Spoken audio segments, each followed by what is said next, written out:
Salut tout le monde et bienvenue sur le podcast La vie suffit. Aujourd'hui, je m'adresse en particulier aux entrepreneurs, aux entrepreneuses et on va parler du truc, de la skills en fait, vraiment de la compétence à développer absolument. En particulier, c'est d'ailleurs si vous êtes solopreneur. Et que, en plus de ça, peut-être que vous avez un business qui tourne autour de votre personne, donc c'est-à-dire du personal branding, vous incarnez clairement ce que vous proposez et ce que vous vendez, etc. Pour déjà, que votre business décolle, mais aussi pour vous renouveler sans cesse. Comment est-ce qu'on va faire pour gagner en visibilité ? Comment est-ce qu'on va faire pour que les gens nous fassent confiance, qu'ils aient envie d'acheter ce qu'on propose aussi ? Voilà, bref, un petit peu tout ça. Donc on va parler des messages à faire passer, de cette compétence à développer, à travailler et à entraîner, qui n'est pas du tout innée et qui est très souvent sous-estimée dans l'entrepreneuriat. Je suis Chloé Bloom, entrepreneur aux multicasquettes, et chaque jeudi, je vous partage les réflexions, les phases d'introspection, les clés qui, selon moi, permettent de vivre notre vie plus pleinement et de trouver plus d'épanouissement. Chaque épisode est une invitation à exprimer encore plus librement toutes les parts de vous. Si cela vous plaît, je vous invite à partager les épisodes à vos proches qui en ont besoin, ainsi que laisser une jolie note et un commentaire si vous souhaitez soutenir le podcast.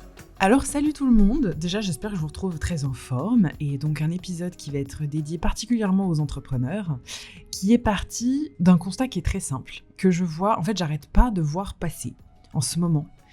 Alors c'est sûrement mon algorithme, mais j'arrête pas de voir passer ça sur les réseaux sociaux et même dans mes messages finalement, des posts, des réels et des messages qui disent qu'en fait, à la base, quand vous avez entrepris, quand vous êtes devenu entrepreneur, entrepreneuse et que vous êtes lancé à votre compte, ce que vous vouliez, c'était juste faire votre job. C'est-à-dire, vous vouliez juste, je sais pas, ça pouvait être enseigner le yoga ou vendre un truc qui vous faisait plaisir ou proposer vos services. Voilà, c'était ça que vous vouliez faire à la base, sauf que vous vouliez plus le faire pour le compte de quelqu'un d'autre, mais vous vouliez le faire pour vous. Et que finalement, vous vous êtes retrouvé à, en plus de ça, devoir endosser 150 000 casquettes et en plus de ça, surtout, avoir l'impression de devoir être tout le temps en train de poster, tout le temps en train de créer du contenu, etc., alors qu'à la base, c'était pas ça que vous vouliez. Donc en ce moment, je vois pas mal ce truc passer et c'est aussi des questions que j'ai beaucoup. Et honnêtement, je me dis peut-être qu'il y en a aussi parmi vous qui se posent cette question-là et qui sont un peu dans ce truc-là, de se dire en fait, moi je voulais juste faire ça et en fait je suis en train de me rendre compte que l'entrepreneuriat ça marche pas tant que ça, comme ça, et que les clients, ça arrive pas si facilement. Donc évidemment, je fais une petite parenthèse. Moi, de ce que j'ai remarqué dans mon entourage et dans beaucoup de gens avec qui j'ai des échanges et des clientes qui veulent se lancer dans l'entrepreneuriat, la plupart des gens oublient ou omettent que la partie la plus difficile de l'entrepreneuriat, ce n'est absolument pas de se lancer, mais c'est d'avoir des clients. Et donc, c'est la prospection, entre guillemets, ou en tout cas, la manière d'avoir des clients, qui peut passer par de la prospection ou d'autres manières, entre guillemets, mais on appelle ça quand même de la prospection.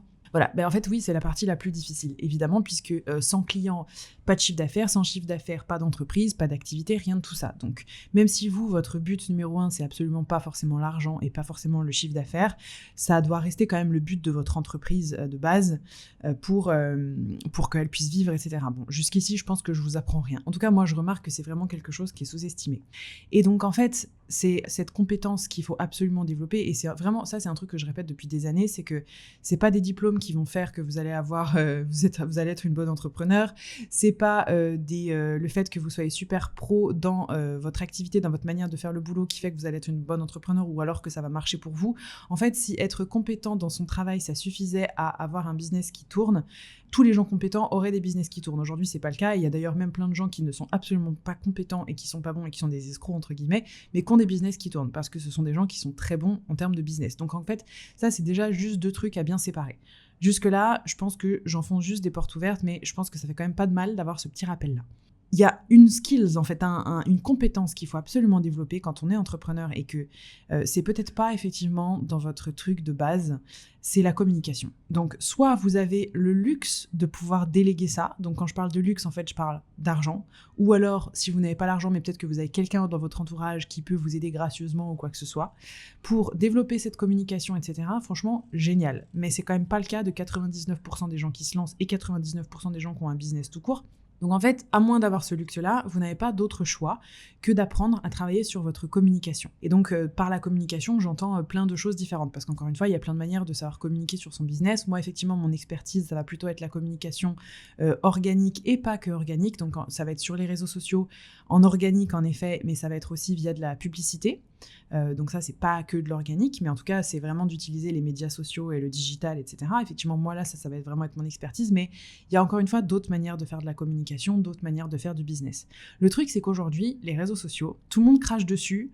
Beaucoup d'entrepreneurs disent « Ouais, mais moi, j'en ai marre, à la base, je voulais juste faire mon métier, je voulais pas subir l'algorithme, etc. » Le truc, c'est que quand on n'a pas le luxe de pouvoir s'en passer, je pense qu'il faut être lucide là-dessus. En fait, aujourd'hui, les réseaux sociaux et de manière générale, la communication digitale, c'est ce qu'il y a de plus accessible, abordable et de moins coûteux pour pouvoir faire fonctionner un business. Par contre, c'est très coûteux. Alors, c'est pas coûteux au niveau financier, évidemment, en tout cas quand on bosse toute seule et qu'on fait les choses gratuitement, etc. Enfin, entre guillemets, parce qu'après, il y a quand même des coûts sur du plus long terme, mais dès le départ, on peut faire ça sans forcément beaucoup de coûts financiers. Par contre, effectivement, il y a un coût énergétique, il y a un coût de charge mentale, il y a un coût de posture, il y a voilà, le coût. Je vais pas vous dire qu'il n'y a pas de coût à communiquer sur les réseaux sociaux, c'est pas vrai. En revanche, moi, je trouve que quand on n'a pas le luxe de pouvoir s'en passer, en fait, il n'y a pas d'autre meilleure manière de commencer. Encore une fois, c'est lié à mon activité, là, ce que je vous dis. Et donc, en fait, cette capacité, cette compétence de communication, elle va forcément vous être utile pour pouvoir prospecter, pour pouvoir aussi transformer vos prospects en clients, donc pour pouvoir vendre, en fait, finalement, pour pouvoir vous faire connaître, pour pouvoir gagner en visibilité, pour pouvoir vous faire comprendre aussi, pour que, en fait, les personnes qui atterrissent sur votre site internet, sur votre profil, sur vos comptes Insta, sur votre podcast ou quoi que ce soit que vous ayez, qu'elles comprennent, mais qu'est-ce que vous faites, à quoi vous servez, c'est quoi votre différence, c'est quoi vos prix, qu'est-ce que vous proposez exactement, c'est quoi votre stratégie, où est-ce que vous vous situez. En fait, c'est comme ça qu'on vous comprend, via votre communication. La communication, évidemment aussi, c'est ce qui va transmettre et créer en fait tout l'univers autour de votre personne, les valeurs, les messages, en fait. Et c'est ça qui va faire que quelqu'un va se dire « Ok, j'aime ce que la personne propose, j'ai envie d'adhérer à son univers » ou « Non, j'ai pas envie d'adhérer ». Et la communication, ça englobe donc tout ce qui va être communication non verbale et tout ce qui est communication verbale. Donc c'est vraiment l'ensemble de toutes les infos que vous pouvez donner, distribuer et partager en fait aux autres pour que ces personnes-là se fassent une idée rapide déjà de est-ce qu'elles ont envie d'entrer dans votre univers ou non, et ensuite de toutes les personnes qui sont entrées dans votre univers, qu'elles continuent en fait d'être constamment en lien avec vous, parce que c'est aussi à ça que sert la communication, d'être constamment en lien avec vous pour vraiment créer un vrai lien de confiance et qu'un jour elles se disent vas-y go, j'ai envie de passer à l'action. Je peux vous donner un exemple par rapport à mon activité.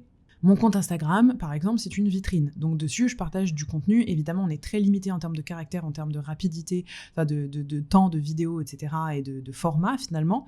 Donc en fait, j'en profite pour faire des choses qui sont inspirantes, qui sont plutôt visuelles, etc. Je pense pas, même s'il y a certaines personnes pour qui c'est le cas, mais je pense pas qu'on puisse vraiment profondément créer un lien de confiance avec moi via Instagram, parce qu'en fait, c'est trop rapide. À moins de vraiment suivre absolument tout ce que je fais, de regarder toutes les stories, etc. Et encore, en fait, on peut pas s'immerger très loin dans ma pensée, par exemple. Et donc, c'est aussi ça que, en fait, on va plutôt trouver sur le podcast avec moi, c'est que le vrai lien de confiance, il se construit à travers le podcast, parce que quand vous écoutez mes épisodes, vous allez aller beaucoup plus loin, vous allez beaucoup plus comprendre peut-être ma pertinence, mon sérieux, ou ma pensée, ou mes valeurs. Il y en a qui vont plus du tout aimer, qui vont partir, et il y en a d'autres au contraire qui vont vraiment créer ce lien de confiance-là. En fait, la communication que je continue de nourrir et d'entretenir tout le temps, elle permet de créer un vrai lien beaucoup plus fort entre vous et moi. Et un lien que je trouve en plus de ça beaucoup plus authentique, notamment via les réseaux on peut construire des trucs super authentiques, et via le podcast je trouve encore plus, parce que c'est du coup hyper profond. Voilà, je ferme la parenthèse par rapport à l'exemple qui me concerne, mais du coup vraiment la communication, c'est la compétence numéro 1 à développer en plus de votre étiquette professionnelle si vous êtes solopreneur, mais même si vous n'êtes pas que solopreneur. Moi je suis pas solopreneur, et pour le coup le fait d'avoir un business qui tourne autour de ma personne, c'est-à-dire qu'il soit vraiment du pur personal branding, si j'avais pas ces compétences-là en communication et que j'avais pas développé ça et que j'avais pas aussi ça de manière un peu plus innée, je pense que ça n'aurait jamais décollé, ça aurait pas pu marcher, parce que personne d'autre ne peut communiquer mieux à ma place que moi-même, puisque ce sont mes idées qui sont répandues. Jusque-là aussi, je pense que c'est à peu près clair. Voilà. Donc la communication, c'est un truc qui est indéniable. Le truc, c'est que je sais que la plupart d'entre nous, vous, on fait de notre mieux pour faire passer nos messages. Le truc, c'est que déjà, de faire passer des messages, ça n'a jamais été quelque chose qu'on apprenait à l'école. Enfin, on n'a jamais appris ça. On a appris à bien écrire, on a appris l'orthographe, on a appris de la grammaire, on a appris à lire, on a appris plein de trucs comme ça. Mais on n'a pas spécialement appris à être compris par un plus grand nombre, à reformuler des propos, à être écouté par un plus grand nombre, ou par un certain nombre de personnes en tout cas. On n'a pas appris en fait à avoir de l'éloquence. Voilà, moi ce que j'appelle l'éloquence. On n'a pas appris non plus à faire passer des messages et à les dire d'une certaine manière pour que ce soit profondément percutant et que ça crée de la confiance. En gros, tout ce qui va être charisme, éloquence, confiance, écoute, autorité, légitimité, etc., ce ne sont pas des choses qu'on apprend à l'école. Et enfin, Et alors, je ne sais pas ce que les gens apprennent dans une école de commerce, j'ai jamais fait ça, j'ai pas fait d'école de commerce, j'ai fait des études de biologie moi, donc rien à voir. Donc je ne sais pas s'il y a des écoles dans lesquelles on apprend ce genre de choses, mais dans tous les cas, pour moi, la plupart des entrepreneurs, en fait, on apprend ça sur le tas, et c'est des compétences qu'on doit développer, et que même si ça paraît être la plaie dans un premier temps, parce qu'on a l'impression qu'on n'est pas doué pour ça, eh bien moi, je suis convaincue qu'on peut trouver une manière d'apprendre à communiquer qui nous fasse profondément kiffer et qui soit vraiment alignée avec notre manière de faire. Je reprends mon exemple, j'ouvre une parenthèse de nouveau. Passé un temps, moi j'avais Instagram et j'avais YouTube, même avant le podcast en fait en réalité. Et ensuite, je me suis vraiment rendu compte que je préférais 1000 fois le podcast et j'ai fini par fermer YouTube parce qu'en fait, je suis beaucoup plus droite au but, beaucoup plus juste, beaucoup plus précise, beaucoup plus vraie, etc. Je me sens bien plus libre dans le format de podcast.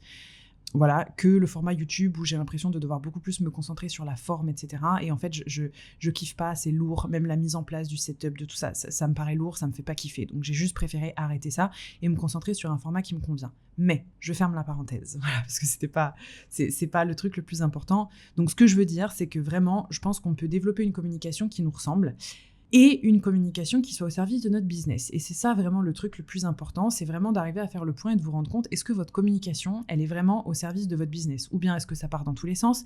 Est-ce qu'au contraire, vous êtes tout le temps en train de vous retenir, vous avez du mal à prendre la parole, vous avez du mal à dire les choses, vous n'arrivez toujours pas d'ailleurs à prendre la parole sur les réseaux sociaux, vous procrastinez parce que vous flippez? Ou peut-être que, en fait, juste votre communication, elle est en décalage avec votre biz, du coup ça ne recrute pas les bonnes personnes, ça n'attire pas les bonnes personnes.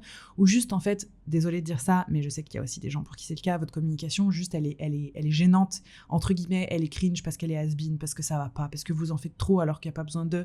Bref, c'est un petit peu tout ça. Donc, moi, ce que je voulais vous proposer aujourd'hui dans cet épisode, c'est de faire un petit test. À la base, c'est un test que j'avais écrit pour l'envoyer au format quiz, en fait, directement.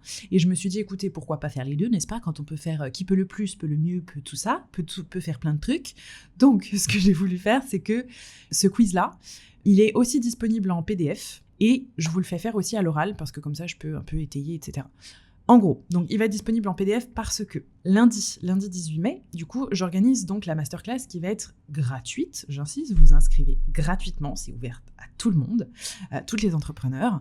C'est une masterclass que je vais donner qui va être gratuite, qui va durer entre 1h, 1h30 grand maximum, dans laquelle on va aborder toute la, entre guillemets, stratégie de communication pour avoir une communication qui soit vraiment au service de votre business, pour faire passer des messages qui soient vraiment percutants, pour que vous puissiez avoir les meilleurs prospects, que vous puissiez mieux convertir. Là j'utilise des grands termes business, mais en gros, c'est pour que vous trouviez des clients qui vous fassent profondément kiffer, que votre business il puisse aussi décoller, qu'il puisse aussi s'entretenir, que vous puissiez aussi le remettre en question, même si ça fait 3, 4, 5 ans que vous avez votre business. Voilà, c'est comment est-ce qu'on va arriver à mettre en place une communication qui soit vraiment impactante et qui soit vraiment percutante et au service de votre business, et surtout une communication qui vous fasse du bien, dans laquelle vous vous sentez profondément aligné, soulagé, j'insiste sur le mot soulagé, vous comprendrez pourquoi, authentique, etc., aligné. Donc pendant cette masterclass qui va être gratuite, on va voir, déjà dans un premier lieu, on va voir les 5 syndromes qui vous empêchent de faire passer les bons messages, de prendre la parole et de vous démarquer sur les réseaux sociaux. Il y en a 5 majeurs, et je vais en gros vous donner ces syndromes-là et les solutions, etc. En gros, on va parler de ces problématiques-là, parce qu'il y a forcément des choses qui vous font flipper, et il y a des syndromes très réels par lesquels on passe particulièrement en tant que femme. Ensuite, dans un deuxième temps, je vous partagerai les 5 piliers que moi j'ai mis en place au fil du temps, d'une communication qui va être vraiment très impactante auprès de toute votre audience, et qui soit vraiment percutante, c'est-à-dire que voilà, les gens se disent « Ah ouais, elle, je la retiens », et qui soit vraiment au service de votre business, en gros, qui va aussi vous permettre de faire du business, d'accord, tout en étant juste, aligné, etc. Dans un troisième temps, je vous dévoilerai voilà 3 concepts clés que moi j'ai créés, en fait, qui sont des concepts que j'ai pas forcément retrouvés ailleurs, pour vraiment arriver à faire passer vos messages, à mieux dire ce que vous pensez, même si vous flippez, à mieux vous exprimer dans la vraie vie sur les réseaux sociaux, à mieux assumer aussi vos limites avec vos clients, avec votre équipe, avec les autres, avec les followers, avec dans la vraie vie, etc. Et comment mieux poser votre cadre aussi, et recadrer, pourquoi pas. Voilà. Et on fera aussi une petite pratique pour la prise de parole, par exemple que ce soit du face caméra ou en public ou quoi que ce soit, il y aura question-réponse. Voilà. Donc cette masterclass, elle va être gratuite, elle est lundi 18 à 20h, heure française. Il y aura le replay pendant 72 heures, c'est gratuit, et donc le quiz que je vais vous faire là, il sera aussi envoyé à toutes les personnes qui s'inscrivent à la masterclass, et en plus de ça, il y a un workbook. Donc en gros, quand vous vous inscrivez à la masterclass, vous avez accès, il y a le petit quiz à faire avant notre masterclass, parce que ça va vous permettre de vous préchauffer, même si je vous conseille de le faire à l'oral là, plus le workbook de travail qui va vous servir aussi pendant tout le live. Voilà, du coup, ce quiz, en fait, il est issu d'ici. Je me suis dit, je vais aussi le guider à voix haute, même pour les personnes, en fait, qui ont juste même pas envie de s'inscrire finalement à la masterclass parce qu'elles sont peut-être pas concernées ou qu'elles n'ont pas envie ou quoi que ce soit. Voilà, comme ça, vous l'avez. Donc, en fait, j'ai divisé ce quiz juste pour que vraiment vous puissiez faire un point sur est-ce que vos messages sont assez percutants dans votre business et comment est votre communication dans votre business. Je vous donne les réponses à la fin de l'épisode. Ok, donc j'ai divisé ça en 7 grandes parties. Première partie, quand vous devez prendre la parole, que ce soit par exemple face caméra, sur les réseaux sociaux, en live, en réunion, dans une discussion, face à un public, une audience, que ce soit par exemple même avec vos clients, ou même en coaching, ou je ne sais pas trop exactement, avec vos collègues ou dans un groupe. Réfléchissez donc quelles sont les situations dans lesquelles vous vous reconnaissez. Petit 1, t'arrives pas à prendre la parole en public parce que, par exemple, ça t'impressionne trop, tu penses que t'es pas assez pertinente, tu penses que t'es trop ridicule, tu penses que t'es pas crédible, etc. Donc, en fait, juste, tu n'arrives pas à prendre la parole en public. Donc, si vous êtes concerné, vous cochez cette case-là ou vous mettez un trait, par exemple. On peut cocher plusieurs cases, il n'y a pas de souci. À chaque fois, vous verrez. Donc, en fait, c'est toutes les situations dans lesquelles vous vous reconnaissez, vous les écrivez. Deuxième situation, tu sais exactement ce que tu penses, mais au moment de l'exprimer, t'arrives pas à trouver les mots, parce qu'en fait, tu te sens déstabilisé, tu te sens ridicule, t'as l'impression qu'en fait, il n'y a pas les bons mots qui te viennent, t'as peur de postillonner, de mâchouiller, voilà, tu te sens, tu sais, ça frise un peu, c'est comme si ça figeait, tu te sens ridicule et tu te remets en question, toi, et tu remets aussi en question ce que t'avais à dire. Troisième situation, que j'ai vu beaucoup aussi, tu tournes autour de ce que tu veux dire sans jamais aller droit au but. Tout simplement parce qu'en fait, t'as peur. T'as peur de paraître autoritaire, t'as peur de paraître exigeante, t'as peur de paraître trop cash, t'as peur de paraître trop radicale, de paraître trop extrême, de passer pour la méchante. Voilà, donc ça, en gros, tu tournes autour du pot. Troisième situation. Quatrième situation, quand tu t'exprimes, justement toujours dans ce cadre-là, tu prends énormément de précautions. C'est-à-dire que tu rajoutes plein de mots qui vont amenuiser en fait ta pensée. Donc tu rajoutes des peut-être, tu vas rajouter des je me trompe peut-être ou peut-être que j'ai tort, après je ne sais pas, n'hésitez pas, interrompez-moi si je me trompe, etc. Et quand vous exprimez, voilà, vous rajoutez ce genre de choses. Cinquième situation. Tu minimises tes propos avant même de les avoir exprimés en te disant en fait que en fait c'est rien, que peut-être que finalement ce que tu avais à dire, en fait c'est rien et que c'est peut-être même toi qui craque ou toi qui se fait des idées. Voilà, ça je pense que c'est aussi un truc qui peut résonner chez pas mal d'entre vous. Donc ça c'était pour le premier bloc. Deuxième bloc, on est plutôt sur le thème de toutes les choses que vous n'osez pas dire dans votre business alors qu'elles devraient être dites parce que ça a un impact sur votre business. Donc toutes les choses que vous n'osez pas dire et que vous gardez pour vous. J'enchaîne sur les situations. Sixième situation, tu reformules tout le temps ce que tu veux dire. Tu le reformules d'une manière qui est pas spontanée, qui te ressemble moins, mais tu le fais parce que tu as peur de déranger, parce que tu veux pas blesser, parce que tu veux surtout pas avoir de réactions négatives, tu veux pas avoir de haters, tu veux pas qu'on te contredise, tu veux pas avoir de commentaires que tu t'auras du mal à gérer, tu as peur de déplaire, etc. Et ce qui fait que ça finit par créer chez toi un sentiment d'en gros, j'étouffe, j'ai l'impression que je peux jamais être sincère et jamais vraiment dire la vérité parce que de toute façon, ça ne passera jamais. Septième situation, il y a des sujets que t'évites. Par exemple, dans ton activité, sur les réseaux, ou dans ton travail, ou même dans le perso, parce que t'as peur d'assumer tes opinions, t'as peur de pas être franchement assise sur ces sujets-là, tu sais absolument pas comment te positionner, et t'es mal à l'aise, donc c'est des sujets pourtant qui te touchent, et qui te tiennent à cœur, mais que tu préfères mettre de côté et éviter clairement. Et cet évitement, ça crée un désalignement, tu sens que ça crée un grattement à l'intérieur de toi, un truc qui est pas ouf, quoi, tu vois, voilà. Huitième situation, t'oses pas dire ce que tu penses vraiment du marché sur lequel tu agis, des gens sur le marché, des clients dans ce marché-là par exemple, des interlocuteurs, etc. et même des dynamiques de ce marché-là. Donc si tu n'oses pas parler du marché dans lequel tu agis, voilà, tu peux cocher cette case déjà, d'ores et déjà, parce que c'est problématique, ok ? Ça va pour là ? On continue. Ensuite, on arrive dans le domaine plutôt de ta visibilité et de ton personal branding. Neuvième situation.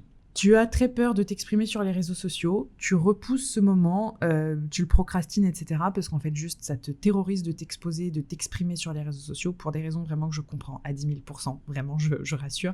Mais en tout cas, cette chose-là, tu l'évites, tu recommences 25 fois quand tu veux tourner une vidéo, quand tu veux faire une story ou quoi que ce soit, alors qu'en fait, dans le fond, tu sais que ça servirait à ton business et tu rêves de pouvoir le faire, t'aimerais vraiment pouvoir passer des messages qui sont inspirants. En fait, tu sais que ton business, il dépend aussi de ta capacité à t'exprimer, sauf que tu bloques complètement au moment de passer à l'action. 10e situation. Tu voudrais faire passer des messages qui sont forts avec ton business parce que tu sais que tu agis dans un domaine qui est plutôt engagé, sauf que tu te sens complètement bloqué et du coup, tu te caches derrière une image qui est très lisse, D'ailleurs, du contenu un peu gentillet, propre, lisse, etc. Du contenu éducatif aussi, par exemple, mais qui ne reflète absolument pas qui tu es. En gros, il y a un désalignement avec ce que tu voudrais profondément dire et faire passer les messages, et finalement même ce pourquoi tu agis avec ton business et ce que tu voudrais vraiment transformer dans le monde, finalement, en fait, cet engagement que tu as, versus l'image que tu rends, qui est mignonnette, gentille, éducative, lisse, dans laquelle, en fait, tu te mouilles jamais vraiment. Donc, en gros, c'est vraiment la situation dans laquelle toi, t'expliques les choses, mais tu prends jamais position, tu restes tout le temps dans quelque chose de neutre et d'acceptable. Ce qui fait que tu le sais, ton contenu est très propre, mais il ne marque pas, il ne se différencie pas, il ne fait passer aucun message, et en gros, tu n'es absolument pas mémorable, ni mémorisable d'ailleurs. 11e situation, tu sens que le contenu que tu fais, ta manière de prendre la parole, etc., ça ne te ressemble pas totalement, c'est pas aligné avec ce que tu voudrais exprimer au fond, et ça, tu le sais, tu le sens, ça freine ton impact, ta visibilité et la croissance de ton business. Ensuite, j'espère que vous êtes toujours là, on passe à la prochaine thématique. Vraiment, j'insiste, restez jusqu'au bout, je vais vous donner en gros, en fonction du nombre de cases, le diagnostic un petit peu actuel de votre communication dans votre business. Prochain thème, c'est dans les conversations. Dans les conversations qui sont clés, les conversations qui sont importantes, ça peut être avec vos clients, ça peut être avec des prospects, ça peut être avec des prestataires, ça peut être avec vos équipes, avec vos salariés, avec vos abonnés, avec vos proches, avec vos amis, etc. Toujours à propos de votre travail, bien sûr. 12e situation donc, tu trouves toujours les bons mots, mais après coup. Et ça me fait rire parce que j'ai lu un message d'une parmi vous qui m'envoie exactement ça, juste avant d'enregistrer cet épisode. Elle me dit « J'ai toujours les bons mots, mais après coup ». À chaque fois, j'ai grave de répartie, mais genre 5 minutes après que la conversation elle se soit terminée, ce qui fait que je me repasse les discussions en boucle, les prises de parole, etc. en me disant « Ouais, j'aurais dû dire ça, j'aurais dû dire ça, j'aurais dû dire ça ». Voilà, donc si vous vous sentez concerné, vous mettez une petite barre. 13e situation, vous ressentez un profond décalage entre ce que vous vivez, votre vie intérieure, vos valeurs, ce que vous ressentez et ce que vous exprimez dans ces conversations clés. 14e situation, dans toutes ces conversations clés, vous vous exprimez avec automatisme, vous répondez des choses que vous ne pensez pas. En gros, tu sens que c'est pas vraiment toi qui parles parce qu'au fond, toi, tu voudrais dire autre chose, mais tu as l'impression d'être en train de réciter un truc que tu as toujours entendu, par exemple de tes parents ou quoi que ce soit. Voilà, ça c'était la 14e situation. Ensuite, prochain thème, c'est dans vos relations professionnelles. 15e situation, tu t'adaptes toujours aux autres quand il s'agit d'exprimer tes besoins, tes goûts, tes limites, tes idées, juste parce qu'en fait, t'as pas envie de t'imposer et tu ne veux surtout pas te faire remarquer. C'est con quand on est entrepreneur, mais je sais qu'on est plein à le faire. Parfois, on s'adapte même à nos prestats, à nos équipes, à nos abonnés, etc. Juste parce qu'en fait, on veut surtout pas déranger, on veut pas se faire remarquer, on veut pas s'imposer, etc. 16e situation. Tu dis souvent, tout va bien, pas de souci, d'accord. Quand quelqu'un te fait une remarque qui est piquante, qui est passive-agressive, qui est déplacée, donc ça, vraiment, j'insiste là-dessus, c'est un truc que j'ai fait pendant des années, notamment avec mes haters ou avec les gens qui me faisaient des remarques passives-agressives en DM, en commentaire, etc. Et donc, je le faisais pour paraître cool, parce que j'osais pas et je ne savais pas comment recadrer ça, et que j'avais peur que ça me fasse perdre aussi des clients, et que ça me fasse perdre ma réputation, entre guillemets. Prochaine situation, ça c'est vraiment quand il faudrait poser un cadre, parce qu'il y a toujours dans nos relations professionnelles des gens qui sortent du cadre et qui dépassent nos limites et qui dépassent le cadre, etc. Et on finit honnêtement dans des bourbiers pas possibles. Donc quand je parle de poser un cadre, c'est poser ses limites, instaurer le respect, exprimer vraiment ses besoins, etc. Donc ça peut être avec vos clients, avec votre équipe, avec vos prospects, ou avec des proches aussi qui impactent votre business. Donc la 17e situation. Tu poses pas tes limites parce que tu as peur de passer pour quelqu'un de hautain, d'aigri, de dur, de condescendant, etc. Tu veux pas entrer en conflit, tu veux pas perdre de clients et tu veux pas être mal vu, donc tu poses pas de limites. J'ai fait ce truc-là pendant plusieurs années, notamment quand à l'époque je proposais encore des accompagnements de groupe, etc. Et vraiment, j'ai eu des clientes qui dépassaient terriblement le cadre, mais ça a été le cas aussi avec des prestataires, etc. Et en fait, moi, je me suis même répété une phrase en fait, on enseigne aux gens comment nous traiter. Et si ces choses, si ces limites, si ces barrières, elles sont dépassées, c'est que j'ai pas appris à les assumer. Voilà, c'est même pas juste les dire, c'est j'ai pas appris à les assumer et qu'elles soient tellement non négociables qu'en fait, il y a même pas besoin de tergiverser là-dessus, tu vois. Voilà, donc ça, c'est la 17e situation. 18e situation, tu dis oui alors que tu penses non, parce que tu veux rester gentille, tu veux rester accessible et tu ne veux surtout jamais, écoute bien, tu ne veux surtout jamais qu'on te reproche ton succès, ton activité, ta visibilité ou tes choix. T'as pas envie de passer pour cette nana qu'en fait trop, qui est influenceuse, qui est ceci, qui est cela. Donc tu dis oui alors que tu penses non. Tout ça pour essayer de racheter quelque chose. 19e situation, t'évites toutes les conversations difficiles qui sont pourtant nécessaires pour mettre les choses au clair et du coup tu continues de te traîner et de te trimballer des situations humaines notamment, qui mettent en branle ton activité, qui mettent en branle ton moral et qui mettent en branle ton business parce que tu évites des conversations difficiles. 20e situation. Tu laisses passer des choses qui te dérangent, des comportements ou des choses qu'on te dit, etc., que ce soit avec des gens, voilà, encore une fois, qui impactent ton business ou pas que ce soit, t'arrives pas à recadrer, en fait, ces personnes-là, et t'arrives pas à dire qu'en fait, avec toi, ça passe pas, ça. C'est difficile, c'est inconfortable, tu sais pas comment faire. 21e situation, qui est toujours liée à ça, tu préfères te taire plutôt que de créer un malaise avec ces personnes-là. Tu ne veux pas passer pour celle qui est pénible et tu ne veux pas passer pour la casseuse d'ambiance. Ça, c'était la 21e situation. Et enfin, le dernier grand sujet, c'est quand tu es face à un public. Quand tu es face à un public, face à une audience, que ce soit en visio ou en présentiel. Il y a 2 situations. Donc, 22e situation, c'est quand tu prends justement la parole en public ou face à plusieurs personnes, même en live ou quoi que ce soit, tu es en train de lire les expressions sur les visages et tu te corriges en temps réel selon les réactions des gens. Ce qui fait qu'en fait, tu t'adaptes totalement à ton auditoire. 23e situation, tu édulcores sans cesse une idée pour qu'elle passe mieux. Et ça, c'est même un truc qu'on peut faire parfois dans la vie perso.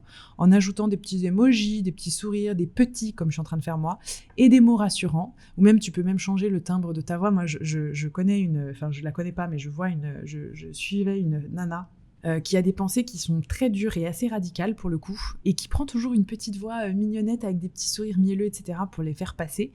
Et je me dis, c'est quand même fou cette stratégie à avoir envie d'édulcorer alors que le fond est hyper ardos de l'idée, comme si en fait ça allait nous mettre un suppôt, en fait. Ça ne met de suppôt à personne. Faut bien comprendre. Voilà, donc ça c'était la 23e situation. Si ça va vite, vous vous inquiétez pas, encore une fois, vous avez le support à l'écrit, vous pourrez le refaire à tête reposée, etc. Mais déjà, dans un premier temps, j'espère que vous avez pu au moins voir les choses qui vous parlaient, les choses qui vous parlaient pas, et vous regardez combien de barres vous avez mis sur votre feuille, par exemple, ou dans combien de situations vous êtes reconnu. Donc là, le petit bilan que je propose, c'est les résultats du test. En gros, c'est ça. C'est juste pour que vous puissiez être au clair sur à quel point votre communication, elle peut avoir un impact sur votre business ou pas. Donc si tu t'es reconnu dans 1 à 3 situations, clairement, t'arrives globalement à très bien t'exprimer. Dans l'ensemble, ta communication, elle est plutôt alignée avec toi, ce que tu as à dire, ce que tu as à faire passer, etc. T'as pas de communication qui va te desservir, si tu veux. Il n'y a pas de mode de communication qui va te desservir. C'est juste que peut-être que tu te retiens encore de bien communiquer dans certains moments clés. Tu te retiens à certains endroits, ce qui fait que ça fait pas exploser, ça fait pas décoller le truc, mais en tout cas, il n'y a pas un profond désalignement et il n'y a pas un gros souci communicationnel qui fait que ça va vraiment faire rentrer de l'eau dans ton bateau. Alors quand je dis rentrer de l'eau dans ton bateau, c'est toujours parce que faut vraiment voir notre boîte, notre business comme un gros bateau, et le bateau coule toujours à cause de l'eau qui rentre à l'intérieur et de tout ce qu'on n'a pas su protéger, en fait. C'est souvent ça. Donc voilà, si tu t'es reconnu dans 1 à 3 situations, globalement, on est plutôt pas mal du tout. Seulement, il y a juste sûrement quelques petits moments clés, en fait, dans lesquels il faut réajuster la communication et arriver à faire décoller le truc et à faire péter un peu le bouchon si tu veux passer à la prochaine étape. Mais dans l'ensemble, c'est vraiment pas mal. Ok, donc le seul résultat que ça peut avoir surtout sur ton business, en fait, c'est que ça va peut-être freiner un peu plus dans la vente, un peu plus dans la visibilité et un peu plus dans l'impact. Maintenant, si tu t'es reconnu dans 3 à 12 situations, et là la fourchette est très large, ce qu'il faut retenir de ça, c'est que ça veut dire que tu t'exprimes la plupart du temps en adaptation au regard des autres. Et que les messages que tu vas faire passer, même dans ton business, etc., c'est en fonction des réactions qui sont extérieures, plutôt qu'en fonction des valeurs, de tes valeurs et de ton expérience. Le problème que ça va créer dans un business, ça en fait, le fait de communiquer de cette manière-là, c'est que ça va créer un positionnement qui est flou. Donc on ne comprend pas ce que tu fais, on ne comprend pas en quoi tu es différente, on ne comprend pas qui tu cibles, etc. Ça va créer aussi un contenu qui est lissé, qui est neutre, qui n'est pas engagé ou dans lequel on sent que tu te mouilles pas. Donc ça peut être très difficile de te mémoriser et surtout ça va créer chez toi une grande difficulté à te démarquer. En fait, on va peut-être par exemple pas trop comprendre où tu veux en venir et pourquoi ce que tu proposes est différent ni vraiment ce que tu défends. Voilà, donc ça c'est pour la deuxième situation. Voilà. Encore une fois, il n'y a rien de catastrophique, tout ça ce sont des choses qui s'apprennent et qui s'entraînent, la communication. Et enfin, la dernière fourchette qui est là beaucoup plus importante, c'est si jamais tu t'es reconnu dans 12 à 23 situations, bon là déjà il faut que tu t'inscrives à la masterclass, mais au-delà de ça, moi je voudrais surtout te rassurer sur quelque chose là-dessus, c'est que ce qui est sûr et certain, c'est que tu manques pas d'idées, tu manques pas de créativité, tu manques pas d'intelligence, tu manques pas de courage, tu manques pas de pertinence, etc. Tu manques pas de compétences, c'est pas du tout le problème. En fait, si tu t'es reconnu dans autant de situations, c'est honnêtement la plupart du temps parce que on a été habitué à, surtout particulièrement en tant que femme, à toujours communiquer de manière lisse, agréable, je le vois d'ailleurs parce que depuis que j'ouvre un peu plus ma gueule sur des sujets problématiques et systémiques, etc., le nombre de personnes, et j'allais dire d'hommes, qui me disent que je ne suis plus du tout autant rayonnante, qu'avant j'étais rayonnante quand je fermais bien ma gueule, mais qu'aujourd'hui je suis juste devenue quelqu'un d'aigri et de désagréable. Bah oui, bien sûr, j'étais vachement plus rayonnante quand je fermais ma gueule et quand j'étais beaucoup plus modulable, malléable, etc. Bien sûr, évidemment. Voilà, donc il faut bien comprendre que c'est quand même très, très, très installé et internalisé dans la plupart de nos têtes, et on est beaucoup éduqué comme ça. Donc encore une fois, je veux dire, il y a pas de souci avec le fait, tu peux pas dire t'es pas faite pour ça. C'est juste que la majeure partie du temps, t'as peut-être été habitué à communiquer d'une manière qui fait que tu te retiens, que tu te modules, et surtout communiquer de manière à être toujours confortable et acceptable pour les autres. Et évidemment, il y a des grosses peurs aussi autour de ça, autour de si je suis plus confortable et acceptable pour les autres, qui je suis, qu'est-ce qu'il en va de ma survie, etc., etc. Le truc, ce qu'il faut comprendre, c'est que si tu t'es reconnu dans 12 à 23 situations, c'est beaucoup, et que ça a forcément un coût direct sur ton entreprise, sur ton activité, sur ton business, etc., parce que ça veut dire que tu n'assumes pas ton message. Donc en fait, ton message, il ne peut pas passer. C'est impossible que ça passe, et si ton message, il passe pas, on comprend pas ce que tu fais, l'activité, ça peut pas marcher. Deuxième chose, évidemment, tu prends pas ta place, alors que vraiment, j'insiste, il y a personne qui va te l'amener sur un plateau d'argent, personne ne t'attend dans le monde, il faut y arriver, il faut venir, se lancer, et encore se lancer, c'est sûrement ce qu'il y a de plus facile, et ensuite faire sa place. Il y a aussi ce que ça va créer comme problème, c'est que tu n'es pas reconnu pour tes idées, tu n'es pas reconnu pour ce que tu penses vraiment, tu n'es pas non plus reconnu, selon moi, à ta juste valeur. C'est-à-dire t'as beaucoup de choses à faire passer qui ne sont pas juste de l'ordre éducatif et qui ne sont pas juste de l'ordre informationnel. C'est souvent ta vision du monde et ta manière d'amener ces choses-là et de comprendre un sujet qui font que en fait, tu vas être différente. Et le problème, c'est de ne pas être capable de faire ça, fait que tu ne peux pas être reconnu pour ça. Autre chose que ça peut créer dans ton business, c'est que du coup, tu vas pas attirer non plus les bonnes personnes, et tu sens bien qu'en fait, les prospects, entre guillemets, sont pas forcément les gens qui vont devenir tes clients, ou que ça colle pas vraiment à tes clients, etc. T'as la sensation de pas porter ta voix alors qu'au fond, t'aurais envie de le faire. T'assumes pas vraiment ta personnalité, tes goûts, tes besoins, tes idéaux, etc. Et ça peut être une grande source de frustration et une source d'invisibilité ou d'invisibilisation même. Et plus que tout, un gros truc, parce que, pour le coup, moi, c'est quelque chose que j'ai vraiment beaucoup appris et sur lequel j'ai beaucoup travaillé. En gros, il n'y a pas de limites claires qui sont posées avec ton boulot, dans ton boulot, et avec les personnes qui dépassent des limites qui ne sont pas recadrées. En fait, le fait de toujours laisser de l'eau rentrer dans ton bateau et de ne pas avoir de limites claires et un cadre clair oral, en fait, avec les gens, ça crée de l'épuisement, ça crée du stress, ça déplace la charge, en fait, ce qui fait que tu prends à ta charge des choses que les autres devraient prendre. Tu te responsabilises de choses dont, j'espère que c'est clair, dont les autres, par exemple tes clients, tes prospects ou quoi que ce soit, devraient se responsabiliser. Et ça, en fait, ça crée énormément d'angoisse, ça crée énormément de stress, beaucoup d'épuisement, ça peut créer des conflits, on peut se retrouver dans des bourbiers sans fin, et ça peut créer aussi du déceptif. Voilà. Donc, encore une fois, rien d'alarmant, rien d'effrayant là-dedans, mais c'est juste qu'au moins vous avez un petit état des lieux sur où est-ce que vous en êtes, etc. Si jamais c'est un sujet, alors si vous êtes reconnu dans la première situation de votre communication est bonne dans l'ensemble, machin, vous pouvez venir à la masterclass, vous n'êtes pas du tout obligé. Si jamais vous êtes reconnu dans les deux autres, moi je vous conseille de venir, c'est gratuit, puis j'essaierai de vous faire passer un maximum de valeur, et en plus de ça, vous pouvez regarder aussi tout ce que je propose sur le sujet, j'ai déjà fait pas mal d'épisodes de podcast là-dessus, des ateliers, j'en parle pas mal sur Instagram, etc.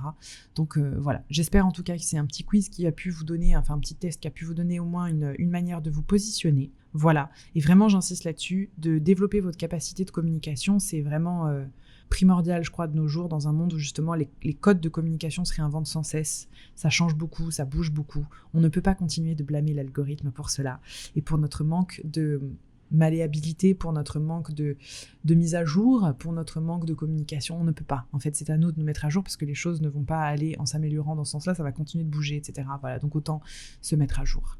Voilà, et puis d'ailleurs, j'insiste là-dessus, si jamais c'est aussi quelque chose qui vous parle, tout ça, tous les lundis, il y a un mini-épisode de podcast, en fait, qui est un réel que je sors sur mes réseaux sociaux, sur la main caractère énergie, donc comment est-ce qu'on installe un personal branding, j'en parle aussi beaucoup sur Instagram.